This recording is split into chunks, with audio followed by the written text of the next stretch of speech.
बोलती पुस्तके. ज्यांना वाचनाचा नाद त्यांना बोलती पुस्तके घाली साद. आमचं चॅनल सबस्क्राईब करा आणि सबस्क्राईब करायला इतरांनाही सांगा. नमस्कार श्रोते मित्र हो. बोलती पुस्तके सादर करत आहे लेखक वासुदेव पाटील लिखित कादंबरी तडका, प्रकरण 10. श्रीकांत, तू तुझ्या मुळावरून इतरांचं मूळ ठरवू नकोस. द्वंद्व. सर, क्लब जिथं चालतो त्या वाड्याचा मालक गोपाल शेठ पक्का कॅरेक्टर आहे. पाण्यात पडणारे तिरपे पाय सावरत एसाच सुरूच. एसा, ते सोड, तू कधी करणार आहेस लग्न? श्रीकांत विषयाला बगल देत म्हणाला, सर, या चिंतेने माझी नगुमाई गेली. आता कसलं लग्न? एसानं पराभव स्वीकारलाय जणू. पारधी वस्तीजवळचा परहा खळाळत होता. तो ओलांडत ते ढासळलेला तट ओलांडून लागले. पुढच्या उतारावर एका अंगाला त्यांना कोळीवाडा लागला आणि मग तापीकाठचा उतार. सर, यावेळेस इकडं कुणीच फिरकत नाही. का का रे एसा? धनाप्पांच्या भाऊसाहेबांचं भूत असतं या उतरणीवर, असं लोक बोलतात. एसा तोल सांभाळत चालत म्हणाला, तू पाहिलंय का कधी? नाही. मग ज्यांनी पाहिलंय त्यांच्या तोंडून ऐकलंय. काही नसतं एसा असलं काही. नाहीतर आता सर्वात आधी नगुमाई भेटली असती तुला, दुधात बाजरीची भाकर कुस्करून केलेला काला घेऊन. श्रीकांत म्हणाला, सर, धना आप्पाचा भाऊसाहेब म्हणजे इरसाल पात्र होतं म्हणे. छपऱ्यातलं छप्पर आणि छप्पर त्यांना थरथर कापत होतं म्हणे. का? श्रीकांत थरथर विचारता झाला. त्यांनीही लग्न केलेलं नव्हतं असं सांगतात की कितीतरी. एसा, ते सोड. बघ समोर तापीचं पात्र किती छान दिसतंय ते. सर, मागं फिरा. छपरीच्या पैल तीरावर माठ जळतोय. एसा, का घाबरतो एवढा? जाणारा माणूस परत येत नाही. समजा आला तरी त्याच्या इतक्या इच्छा अपूर्ण असतात, इतकी कामं बातडलेली असतात की तेच तो आधी करेल. सर, तरी फिरूयात माग. एसा विनवू लागला.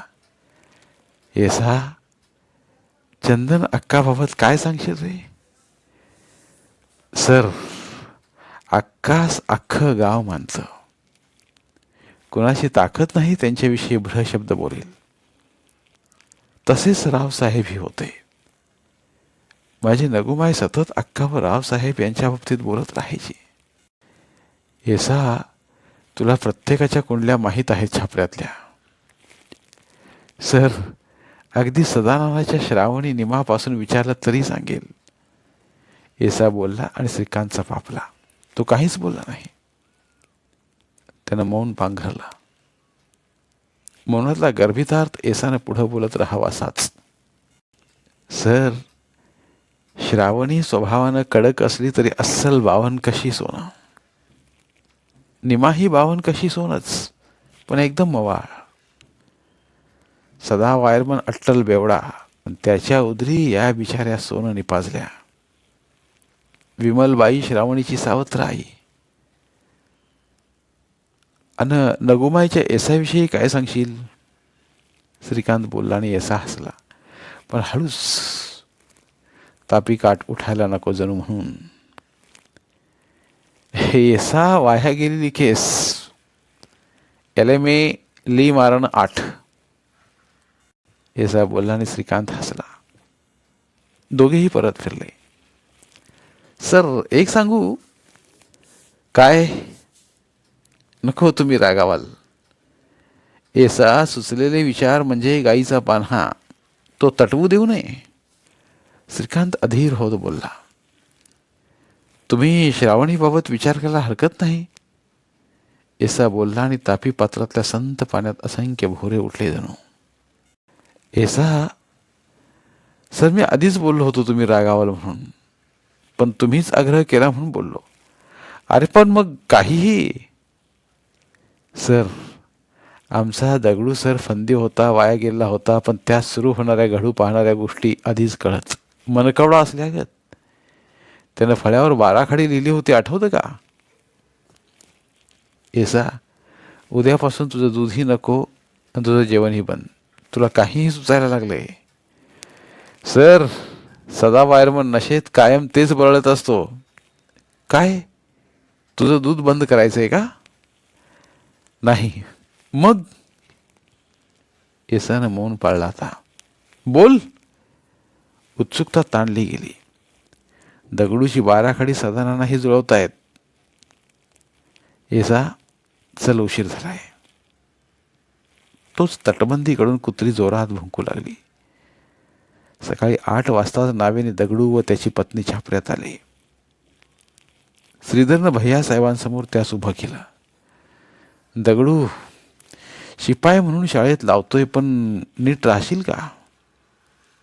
दारू पत्ते याबाबत जराही माहीत पडलं तर हकालपट्टी त्याच दिवशी होईल.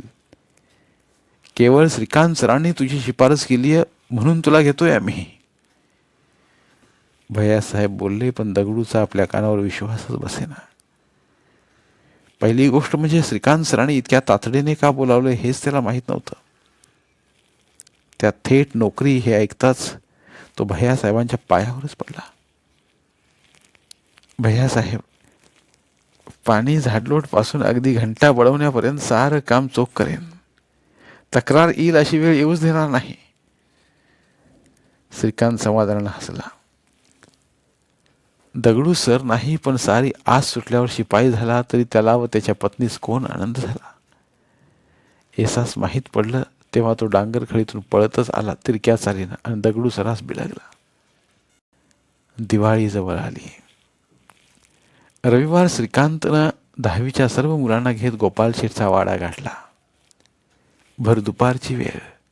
छापऱ्यातील पद्मा, नाना, मुरा, आबा, गोपाल शेठ, दोंडुपा सारे डब्यात मशगूल. डोळे तांभारलेले. श्रीकांतनं डबा चालत असल्या घेराभोवती सर्व मुलांना शांततेनं उभं केलं. खेळणारे अचानक चक्रावले. आबा, नाना, तात्या, तुमचा गेम चालू ठेवा. मुलांना फक्त पत्ते कसे खेळतात व त्यावर कुटुंबाची आर्थिक घडी कशी चालते हे विद्यार्थ्यांना कळावं व उद्या त्यांनाही खेळता यावं म्हणून सुट्टीच्या दिवशी जीवनानुभव देत आहे. तुम्हास कोणताही अडथळा येणार नाही, श्रीकांत शांतपणे म्हणाला. सारेच खेळणारे थंडगार.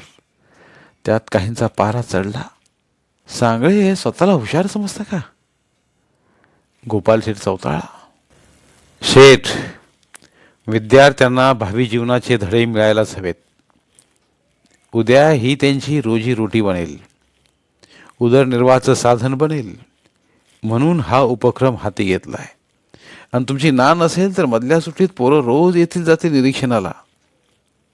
ते शांत बसत तुमचा गेम पाहत राहतील.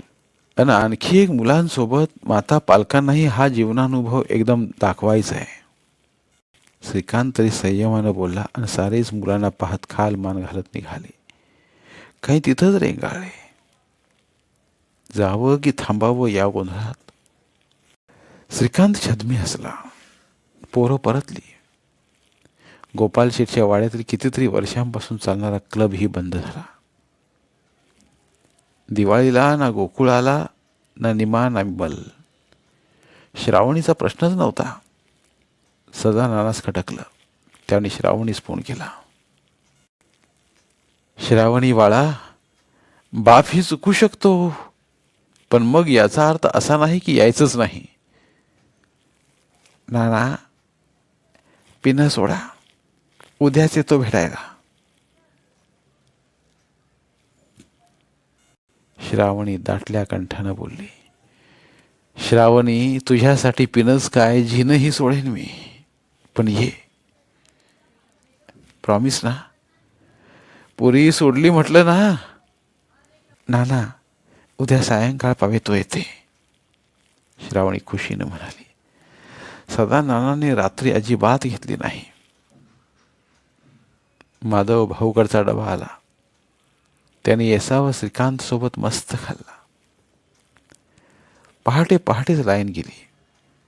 काहीतरी फॉल्ट झाला होता. लोकांचे फोन येऊ लागले. सदानंदाची मस्त झोप चाळवली. ते तसेच उठले. बाहेर मरणाची थंडी. त्याने सबस्टेशनला कॉल केला. पहाटे शेगड्या हीटर एकदम चालत असल्यानं लोड येत एका गल्लीतले तार ढिले असल्यानं तारा एकमेकांना चिकटत स्पार्क शॉर्ट होत त्यानंच लाईट गेलेली. सदानंदानं परमिट घेतलं. ते अंधारातच त्या गल्लीत आले. अगदी गावच्या शेवटी.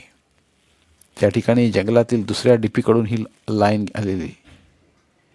सदा नानावर चढले. जंगलची लाईट सुरू होती. भडाका धडाका बुम फट. सदानाना बोंबील भाजला जावा तसंच. बापरे, हे कसं शक्य? सारा छापरा गोळा झाला. सबस्टेशनला ही गर्दी. परमिट काढल्यानं लाईट तर बंदच. पण जंगलातली शेतीची टिपी सुरूच. तिथंच घोळ. जम्पिंगच्या तारांजवळ पक्ष्यानं एक तार. नाना खाली पडले. एसा दगडू श्रीकांत जोरात पळाले. श्रावणी, निमा, विमला, गोकुळ सारे आले. यावलकडील गावावरूनही आले. पण नानांनी कालच पिणं सोडलं होतं व आज जिनच सोडलं. श्रावणीचा आक्रोश. कोणताच माणूस संपूर्ण सद्गुणाचा व दुर्गुणाचा पुतळा नाही. प्रत्येकात दुर्गुणासोबत काही सद्गुण व सद्गुणासोबत काही दुर्गुण असतातच असतात. लोकांचं काय पाठमुरो दुर्गुणाचा पाढा तर तोंड देखल्या नसलेल्या सद्गुणाचाही पाढा वाचतात. लोकात आपलाही समावेश असतोच असतो. आपला बाप नेमका कसा होता? मरेपर्यंत भाड्याच्या घरात राहणारा, जीवनात काहीच प्रगती न करणारा, दारूत वाया गेलेला, की व्यसन असलं तरी कुणाच्या एका पैसा लिंपीत नसलेला, कुटुंबाला काहीच कमी पडू न देणारा, कुणास कधीच न दुखावणारा. श्रावणी पलंगावर पडल्या पडल्या विचारात अडकली होती. आज 15 दिवस झालेत नाना जाऊन. शेवटचं बोलणं. श्रावणी, तुझ्यासाठी पिणंच काय, पण मी जिनंही सोडेल. खरंच का आपल्या नानानं आपल्यासाठी पिणं आणि जिनं सोबतच सोडलं? एसा सांगत होता की त्या आदल्या रात्री नाना अजिबात पिला नव्हता. नानांना अशी कोणती खंत होती आपल्याबाबत की जिनंच सोडलं? आपण मरे पावितो ज्यांची तोंड पाहणार नव्हतो त्यांची तोंड पाहावी लागतायत, व जे आपलं तोंड पाहणार नव्हते तेही आपलं तोंड पाहतायत.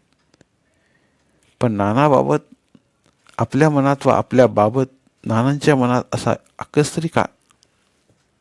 मग श्रावणी पडल्या पडल्या आतल्या आत टाहो फोडू लागली. उद्या आपण हे गाव सोडतोय, कदाचित कायमचंच. आता हे घर नको, ही माणसंही नकोत, कोणतीच वारागाडी नको. पण त्यानं या 15 दिवसात किती केलं. नानाचं शवविच्छेदन, सोबत जाणं, साऱ्यांना कळवणं, साऱ्या विधी, सर्व पोलिसांचे क्लेम, 10 दिवस रात्रभर लोकांना जमवत बसणं, 10व 13व सारा वर्ष. व गोकुळनंच वास्तविक त्याला या गावात येऊन किती महिने झाले असावेत, तरी एवढा जिव्हाळा. गोकुळच ठीक, तो जावई म्हणून कर्तव्य आहे. पण श्रीकांत आता गावासोबत त्याची साथ संगत सार सुटेल. होईल का पुन्हा या गावात येणं? ही छापरा, ही तापी माय, तिचा काठ, ही देवळं, हे चौक, इथली माणसं, सार हळूहळू विस्मृतीत जाईल. हा समोरचा दत्तू लोहार, मगन लोहार, गावातलं कोण कसा लंपट आहे हे सांगणारी ती मंगल, मायेनं बोलावणारी चंदन अक्का, हा ऐसा त्याची गुजरलेली नगुमाय, अट्टल पत्तोडी गोपाल शेठ, तो दगडू सर, दूध वाटणारा दगादा, सार सार सुटेल. दुधाची बंधी उकडा ते पहाटेला उठत डबा घेत जाणं. एवढंच काय मतदान यादीतलं दुरुस्त होऊन आलेलं नाव, ते ओळखपत्र, यांना आता काहीच अर्थ नाही. विमलबाईला निवासोबतच घेऊन जाणार होती, त्यामुळे श्रावणीनं नाशिकलाच निघायचं पक्का केलेलं. कारण आता इथं राहायचं तरी का, कुणासाठी, व उदरनिर्वाह कसा करायचा. अनेक प्रश्न केवळ नानांचं आकस्मित जाणं यानं निर्माण झालेले. दुपारी निमा व गोकुळ निघाले. चंदन अक्कानं विमलास निदान आणखी 15 दिवस तरी थांबून आग्रहानं दटावलेलं. म्हणून विमलबाई थांबलेली. श्रावणी आजच निघणार होती, पण हे जात आहे तर आजच आपली पुन्हा गर्दी नको म्हणून ती 1 दिवस थांबली. निमा जाताना तिला बिलगली, कशीही झाली तरी बहीण, दूध एक नसलं तरी धमनीतलं रक्त एक. उसंडी मारत ओलावा निर्माण होणार नाही असं होणारच नाही. श्रावणीने तिला गच्च गच्च आवळलं. दोघी बहिणी हमसू लागल्या. आतल्या आत जास्त कोलाहल. धन्यवाद. उर्वरित कादंबरी पुढील भागात.